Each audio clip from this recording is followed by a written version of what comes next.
Hello, Blue Jays fans, and welcome back to another video. We are on the verge of sudden death as we go head to head one last time against the mighty Mariners. We kicked their butts last night to a game tuned to 6-2, which is great for us. But now it goes down to this as it's one more game until the World Series, and we are crossing our fingers here to hope that we make it to the World Series. It is a really exciting time.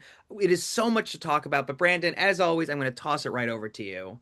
Yeah, this is I mean, what more could you ask for? The Mariners obviously got out to that 2-0 start in Toronto. It looked like the series was basically over before it begun, and then the Blue Jays got it back to Toronto, and obviously now they've won game 6. Vladimir Guerrero Jr. continues to have a historically great postseason. He had his sixth home run of the postseason, which again, considering the Blue Jays didn't even play in the wild card round, is really spectacular. And he's been more than worth that giant extension he signed earlier in the year. Addison Barger had a home run as well. Trey Yesavage was great. A really strong start, especially after last time in which he wasn't all that great. Um, I'd say the only bad thing that happened for the Blue Jays in Game 6 was that they had to use Jeff Hoffman for nearly 40 pitches, but obviously they had to close out that game somehow, and asking him for a two-inning save, I mean, that's just the nature of the sport. And so, that might render him mostly unavailable for Game 7, which, means that they're gonna have to rely more on some of that bullpen, especially if Shane Bieber doesn't go all that deep in the game. But I mean, it was a really promising effort. Again, Vladimir Guerrero Jr. remains unbelievably hot throughout the playoffs.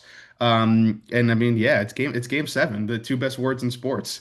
Yeah, it's a really exciting time. Over the weekend, we did lose, but I mean, again, we bounced right back, which has been, I think, the story of this entire matchup against the Mariners.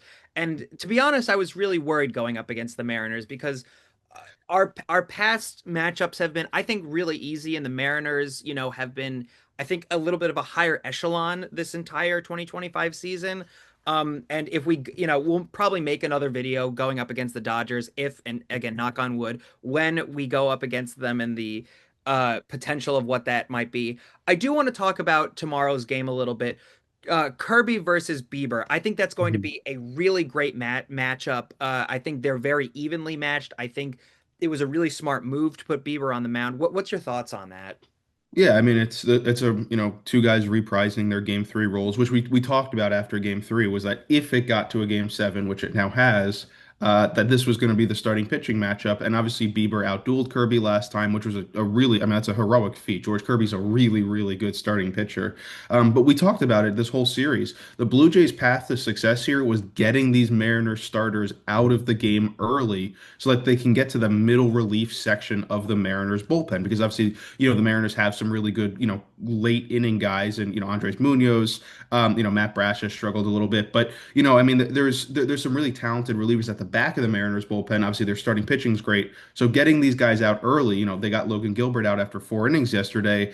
That plays so heavily into the Blue Jays' favor. And I think that again, it's easier said than done against a guy like George Kirby, who really, I mean, when he's on, is among the best starting pitchers in baseball. But the same is true for Shane Bieber. And so, it should be a good starting pitching matchup. I imagine that the leash on both starters will probably be a bit longer than fans are used to seeing in like game 7 situations. Obviously, it's all hands on deck. It's winner take all. You have to, do what you can, throw caution to the wind, do whatever it takes, get to the World Series and figure it out later.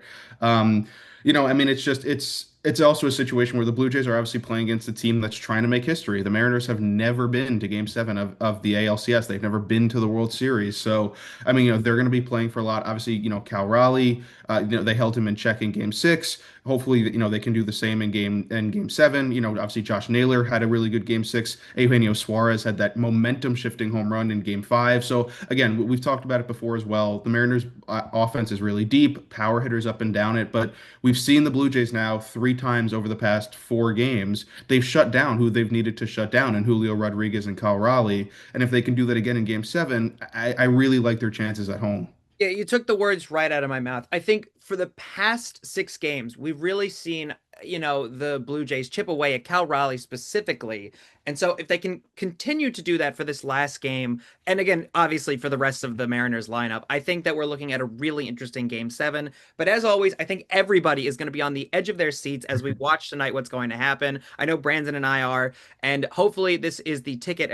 Again, I'm going to say knock on wood here. This is the ticket to the World Series here, folks. But as always, we would love to hear your thoughts in the comments. This is the time to talk about it, folks. And as always, we'll be responding to every single one.